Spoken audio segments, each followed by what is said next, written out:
¿Qué tal? Bienvenidos de nuevo a esta emisión de Mundo Legal, donde simplificamos lo complicado. Y hoy un tema realmente importante, las pensiones para el retiro, ¿no? Estamos claros que es un país donde pues más de 33 millones de personas no son asalariados, es más, muchos de esos 33 millones están en el mercado informal o son microempresarios o tienen negocios de autosubsistencia. Y pues del otro lado están pues veintitantos millones que son asalariados y sobre todo aquellos que están en la parte formal, pues una gran noticia. Hay una forma de estar juntando para nuestro retiro y además hacerlo deducible. O sea, ganamos dos veces. Y para esto nos acompaña el licenciado Arturo Alvarado. Déjenme les leo, es un gran profesional y conocedor del tema de las pensiones, es abogado por el ITAM y la WIC, asesor especializado en seguros y planes personales de retiro con enfoque en beneficios fiscales, experiencia en diseño y operación de estrategia de ahorros para el retiro, compatibilidad con deducciones personales y cumplimiento fiscal. Entonces, pues muchísimas gracias, Arturo, por estar con nosotros. Muchas gracias, Manuel. Muchas gracias por el espacio, por la invitación. La verdad es que estoy muy contento de estar aquí para compartirles un poquito de lo que hago. Exactamente qué estamos haciendo, porque parece que estamos vendiendo un seguro, ¿ok? Y finalmente, ¿cuál es el concepto y el avance? ¿Qué es un plan personal de retiro y en qué se diferencia de la Afore y de las aportaciones voluntarias? Ok, pues mira, yo te puedo decir que un plan personal de retiro sirve. Hay estadísticas en donde antes, te voy a poner un ejemplo claro. Antes, pues los papás tenían 10 hijos, tenían acceso a pensiones o no tenían acceso a pensiones, pero tenían 10 hijos y a lo mejor lo veían como una forma de que en el futuro iban a tener un dinero que los mantenieran en un futuro, ¿no? Entonces, conforme fue pasando el tiempo, los papás empezaron a tener menos hijos. ¿Y qué está pasando? Que estamos destinados, mi generación o las generaciones que no tuvimos acceso a estas pensiones del IMSS o del ISSSTE, o sea, que no va a haber una pensión real, estamos destinados a ser la generación más pobre de la historia. Y esto es porque ahora, pues los papás tienen menos hijos y hay menos cultura o más bien no ha habido una cultura en específico del ahorro, porque en México desafortunadamente hay más una mentalidad correctiva que preventiva. Entonces, no se ponen a pensar qué puede pasar en el futuro. Ahora estamos destinados a vivir mucho más años que antes. Entonces, la expectativa de vida a lo mejor ya son 85 años. Entonces, imagínate que terminas de trabajar y todavía vas a tener que recurrir a un recurso que no previste años anteriores. Entonces, un plan personal de retiro lo que te va a ayudar es blindar tu futuro desde el presente y que ese dinero que tú estás ahorrando tengas una suma asegurada, una suma garantizada para cuando cumpla 65. Pero bueno, eso me parece muy similar a lo que es una Afore, ¿no? Para eso estuvo diseñada, precisamente para sustituir a las pensiones y pues la Afore acabaría siendo lo mismo que un plan personal de retiro. Pues ahí yo personalmente, y no me quiero meter a un tema político, pero sí creo que el tema de las Afores pudiera ser un volado, poner tu futuro en manos de una Afore, que al final del día las Afores están invertidas en ciertos instrumentos, no están, digamos, garantizado que vas a recibir cierta cantidad a futuro, o sea, está creciendo poco a poco la Afore, está con lo que estás aportando, con lo que está aportando el gobierno, pero realmente, pues se puede volver un volado, porque la Afore, desde mi punto de vista, puede ser una cuenta líquida que tiene el gobierno para proyectos. Tenemos las pensiones que las da el IMSS, le da el ISSSTE y algunas instituciones privadas o algunas dependencias del gobierno, ¿ok? Que en el caso de las del IMSS, pues si no estás en la ley del 97, ya no la contemples, ya no te toca. Podrás estar peleándote por el Afore. El Afore lo que tiene es pues una limitante de las inversiones en las cuales pueden estarse metiendo ese dinero y por lo tanto los pues el crecimiento podría estar limitado. Y lo que tú me dices es que un plan personal de retiro pues ya se maneja con otra libertad financiera que permite tener mejores rendimientos y por lo tanto es mucho más probable que tú, que el importe que tengas cuando se acabe o lo requieras de acuerdo al plan que se te haya diseñado, sea pues mucho más sustancioso. ¿Te parece si lo dejamos así para identificar o clarificar entre las tres? Sí, claro, por Ok, supuesto. entonces ya teniendo estas claramente a qué nos referimos con cada una de las de esto, pues tú nos platicabas que en el caso de los planes personales de retiro había dos ganancias importantes. Una era hoy por la parte de la deducción fiscal y pues la otra, pues lo que tú ibas a ganar en el momento de la pensión. ¿Podrías entrar en detalle de eso, mi querido Arturo? Sí, claro. De hecho, o sea, al final del día, el plan personal de retiro lo que estás haciendo es que tú estás teniendo el control de tu futuro, no lo estás poniendo en manos de alguien más, sino que tú estás aportando mes a mes, semestral, trimestral, anual, y todo eso que estás aportando lo puedes hacer deducible de acuerdo al 151 de la ley de ISR, ¿ok? Tú tienes ciertos topes, hay un tope dependiendo el monto de ingreso que tengas anualmente, puedes deducir hasta 200,000 pesos, ¿ok? O el 15% del ingreso anual. Entonces, todo lo que estás ahorrando, de alguna manera, ese plan personal de retiro lo vas a deducir y lo vas a tener de regreso cuando hagas tu declaración el siguiente año. Pero no es entonces toda una cantidad, es máximo 200,000 pesos o el 15% de mi ingreso. Exacto. Entonces, si mi ingreso anual es de 400,000 pesos, lo más que voy a poder meter en un plan personal de retiro son 60,000 para yo poderlo hacer deducible. ¿Es correcto? Exacto. Listo. Si tienes un tope y en ese artículo, pues tienes otras deducciones que puedes hacer, como hipotecas, como eh, puede ser gastos médicos mayores, gastos funerarios, escuelas, etcétera.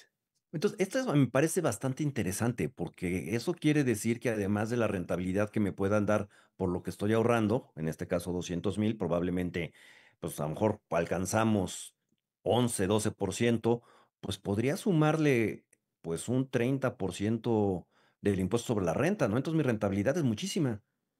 Sí, de hecho, los instrumentos que yo manejo están bloqueados o están garantizados en UDIs, entonces por lo menos estás bloqueando que tu dinero no pierda valor y que tu dinero todos los días esté creciendo, porque la UDI va a crecer conforme a la inflación. Ahora, le sumas esa deducción que vas a tener cada año por esa aportación que estás haciendo, entonces estamos hablando, como bien dices, de un 34% a lo mejor de crecimiento en cada año, por lo que te regresan y el crecimiento natural de la UDI. Para hacerlo realidad, ¿hay algunos requisitos para esta deducibilidad? Tiene que tener específicamente en la carátula de la póliza que es de acuerdo, es un plan de retiro de acuerdo al 151 de la ley, para que automáticamente esa factura vaya a tu declaración y pueda ser deducible. Ya, ahora todas las aseguradoras deben de tener este tipo de posibilidad, o algunas Sí, sí, otras no. en teoría, ¿O es a muchas través de una aseguradoras. aseguradora? Perdón, creo que la primera pregunta ¿es a través de una aseguradora?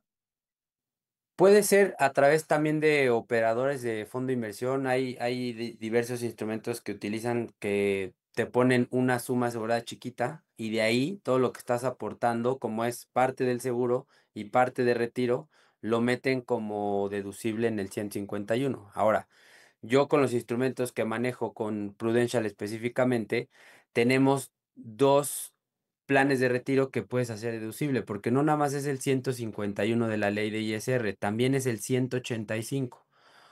El 151 te va a permitir que ahorres y deduzcas el 100% de lo que estás ahorrando para el retiro y que al momento de que a los 65 te dan esa aportación o esa cantidad que tienes garantizada, es libre de impuestos. Y el 185 simplemente es un diferimiento. Tú todo lo que estás aportando, sí lo vas a deducir, todo el tiempo que estés aportando vas a deducir, pero al momento que a los 65 te regresan esa cantidad o te regresan el valor garantizado, vas a tener que pagar impuesto sobre esa cantidad que te regrese. O sea, son dos artículos donde tú puedes tener planes personales de retiro. No sé, ¿tienes algún caso de éxito, una estrategia que podría ejemplificar con números un proyecto así? Sí, claro, tengo varios ejemplos, o sea, tengo desde la persona que acaba de empezar a trabajar, que tiene 25 años, que va a aportar solamente 10 años, porque ahora los seguros ya evolucionaron, los planes de retiro ya evolucionaron, los instrumentos que manejo con Prudential es, tú aportas 10 años nada más y el resto es crecimiento. El resto es, ya no estás aportando para tu retiro, esos 10 años lo hiciste deducible y a los 65 vas a recibir una cantidad. Tengo desde el plan que empezaron con 2,500 pesos al mes, que son 30,000 pesos al año, y que dependiendo la edad, evidentemente, porque pues de los 25 a los 65 van a pasar 40 años, ¿no? Al que acaba de empezar a los 50 pues evidentemente el crecimiento va a ser menor. Pero por ejemplo, ese instrumento de 30,000 pesos, más o menos son unos 3 4 millones de pesos al retiro, ¿no? Tengo otro ejemplo de una persona de 34 años que tiene un puesto pues gerencial, directivo, en donde él está aportando 240,000 pesos al año y a su retiro a los 65 va a recibir 16 millones de pesos y solo va a aportar 15 años. Entonces, prácticamente a sus 47 años, 48 años, terminó de aportar para su retiro y a los 65 Prudential garantizado le va a dar cierta cantidad de UDIs convertidos, digamos, conforme a la inflación, un 4,5 muy conservador, son 16 17 millones de pesos. Oye, Arturo, fíjate que ahorita me estás dando además otro tip o algo en qué pensar, probablemente pues, por mi edad o por a lo que me dedico, pues jamás había reparado en este tipo de cosas, ¿no? Pero entonces, fíjate que inclusive el tema es mucho más relevante para los jóvenes, como lo estás mencionando, y no te tienes que esperar hasta que pues tengas ingresos muy interesantes, ¿no? Una persona con ingresos de 20,000 pesos podría estar dedicando a ahorrar 3,000 pesos, Claro. es con lo que, pues no sé, podrá salir a lo mejor alguien que estudió una carrera pública, pues a lo mejor sí sale con 20, 15,000 pesos de ingreso, probablemente, no lo sé, pero pues a los 20, a los 32, de a 2,000 pesos mensuales, que me los echo en una salida, en un fin de semana que me perdí a esa edad, seguro que sí me los gastaba, este, pues ya acabé. Y entonces, como dejé ese dinero de 10 años guardado, prácticamente 30, es por eso que se va a una cantidad tan importante, ¿verdad? Es correcto, es correcto. O sea, al final del día, lo que yo busco con mis clientes es asesorarlos de una manera en que sus proyectos o sus instrumentos sean viables a largo plazo. Porque muchas veces, eh, en promedio, el mexicano dice, el seguro es un gasto, ¿no? El plan de retiro es un gasto. Entonces, lo ven gasto porque de repente les dicen, no, pues tú tienes que meter 10,000 pesos al mes. Oye, pero gano 30,000, ¿cómo va a meter 10,000? Entonces, yo lo que hago realmente es un porcentaje cómodo, pero retador, evidentemente, porque va a ser para ti, entre un 7, un 10% de tu ingreso mensual que puedas estar ahorrando. Entonces, no es tanto la cantidad de dinero que vas a estar ahorrando, sino el hábito que vas a generar y ese hábito te va a llevar a un resultado totalmente diferente. Y si de casualidad yo quedara con saldo a favor por hacer esta deducibilidad, ¿me regresarían el impuesto? De hecho, de todos mis clientes para este año, de los que tienen planes de retiro, les regresaron dinero importante. O sea, más o menos sí entre un 25, 28%. Entonces, pues a lo mejor no es doble ganancia, puede ser hasta triple, ¿eh? Exacto. Ya estoy pensando en un par de sobrinos y de mis hijos para mandártelos. Eh, ¿Qué pasa si durante este proceso, pues lamentablemente la gente fallece? ¿Qué pasa en la sucesión? ¿Cómo se maneja? Mira, este tipo de instrumentos traen una suma asegurada atrás. O sea, estos instrumentos están montados sobre un seguro de vida. ¿Y por qué sobre un seguro de vida? Porque la parte importante también es la protección. O sea, porque primero tienes que proteger ese ingreso que permite que tengas ese estilo de vida. Y eso te lo da un seguro de vida, porque tienes contra fallecimiento, contra invalidez, muerte accidental. Entonces, en caso de que el titular del seguro, el que tenga el plan de retiro, llegue a fallecer, pues sus beneficiarios recibirían una suma asegurada por el fallecimiento.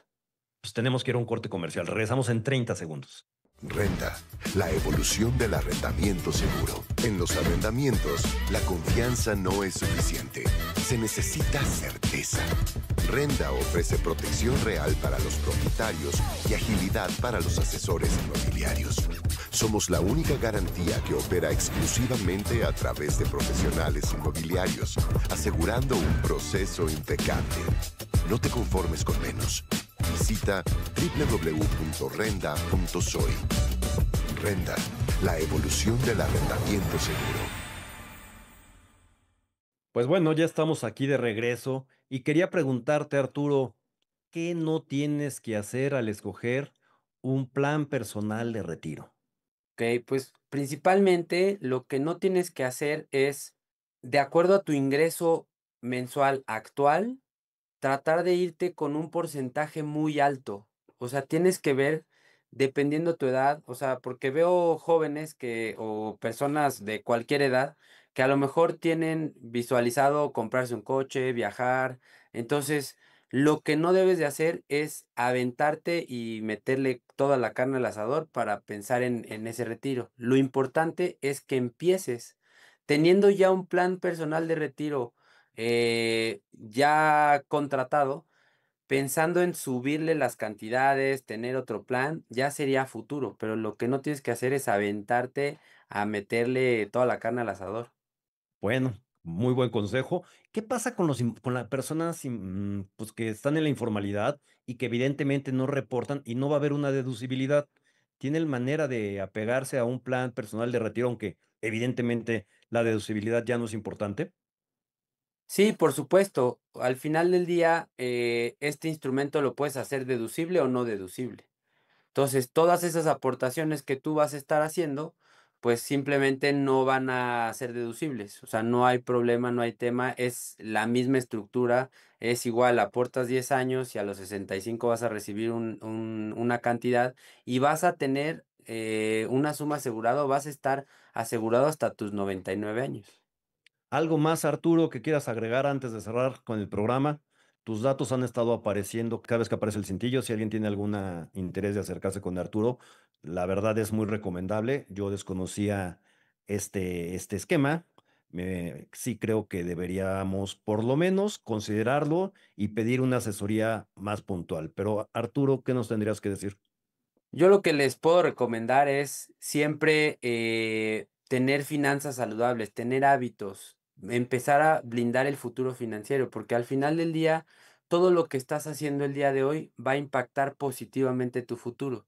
Entonces, si hoy empiezas a construir hábitos saludables en todos los sentidos y pensando en una estructura financiera, pues que puedas ir separando ciertos porcentajes para tu futuro, porcentajes para fondo de emergencia, porcentajes para tu protección, porcentajes para retiro, porcentajes, o sea, para todo puedes tener un porcentaje en donde te pueda ayudar a que con lo mismo que hoy ganas puedas tener más a futuro.